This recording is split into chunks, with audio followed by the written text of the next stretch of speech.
Welcome to Shanmukha రుచులని. మనం ఈరోజు చేసుకోబోతున్న recipe వచ్చేసి పాలకూర ఉల్లికారం అండి. రైస్లోకి, రోటీలోకి, చపాతీల్లోకి, దోశల్లోకి కూడా చాలా బాగుంటుందండి. ఎలా చేద్దామో ముందుగా వీడియోలోకి వెళ్ళి చూద్దామండి. పాలకూర ఉల్లికారాన్ని ముందుగా ఒక మిక్సీ జార్ తీసుకొని అందులోకి పెద్ద ఉల్లిపాయ ఒకటి వేసుకోవాలండి. సన్నగా కట్ చేసుకున్న పెద్ద ఉల్లిపాయ ఒకటి, తర్వాత ఒక 10 నుంచి 12 వెల్లుల్లిపాయ రెబ్బలు, ఒక 3/4 టీ స్పూన్ దాకా ఉప్పు వేసుకుంటున్నాను. నేను తీసుకున్న పాలకూర కట్టలు 2. పాలకూరలో ఆల్రెడీ ఉప్పు ఉంటుంది, అందుకని ఇక్కడ నేను ఉప్పు తగ్గించి వేస్తున్నాను.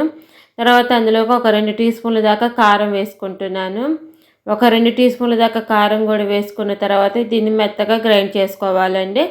మెత్తగా ఇష్టం లేని వాళ్ళు బరకగా అయినా వేసుకోవచ్చండి.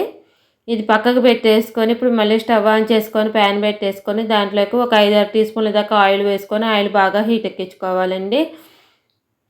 మా వీడియో కనుక కొత్తగా చూస్తున్న వాళ్ళైతే మా ఛానల్ని సబ్స్క్రైబ్ చేసుకోండి. మేము పెట్టే వీడియోస్ మీకు ఎప్పటికప్పుడు నోటిఫికేషన్స్ వస్తూ ఉంటాయండి. మా షణ్ముఖ ఛానల్ అయితే తప్పకుండా లైక్ చేయడం మాత్రం మర్చిపోమాకండి, సబ్స్క్రైబ్ చేసుకోండి.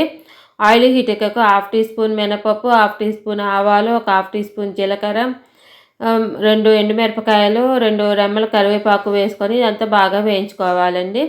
ఈ తాలింపు వేగిన తర్వాత ముందుగా మిక్సీ పట్టుకున్న ఉల్లికారం వేసుకోవాలండి.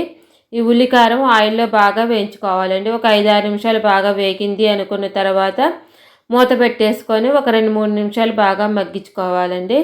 ఒక 2-3 నిమిషాలు బాగా మగ్గింది అనుకున్న తర్వాత మళ్ళీ మూత తీసుకుంటాను, ఆయిల్ పైకి వస్తుంది. ఇలా ఆయిల్ పైకి వచ్చిన తర్వాత అంతా ఒకసారి బాగా కలుపుకోవాలండి.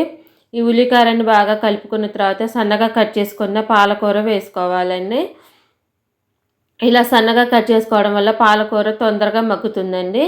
ఇప్పుడు ఒక 1/4 టీ స్పూన్ పసుపు వేసుకొని అంతా కలిసేటట్టు బాగా కలుపుకోవాలి. పాలకూర అంతా కలిసేటట్టు బాగా కలుపుకున్న తర్వాత మూత పెట్టేసుకొని 5-6 నిమిషాలు మూత పెట్టేసుకుంటేనే పాలకూర అంతా బాగా ఉడుకుతుందండి. మధ్య మధ్యలో కలుపుకుంటూ ఇలా ఉండాలి. ఇలా దగ్గరకు వేయించిన తర్వాత మూత పెట్టేసుకొని 5-6 నిమిషాలు బాగా ఉడికిన తర్వాత మూత తీసుకొని ఇలా పాలకూర మొత్తం ఉడుకుతుందండి. ఇలా పాలకూర ఉల్లికారం రెడీ అవుతుంది. ఇప్పుడు కొత్తిమీర వేసుకొని కొంచెం పాలకూర ఉల్లికారాన్ని బాగా కలుపుకోవాలండి. ఇది కలుపుకున్న తర్వాత స్టవ్ ఆఫ్ వేసుకొని ఒక బౌల్లో తీసేసుకోవటమేనండి.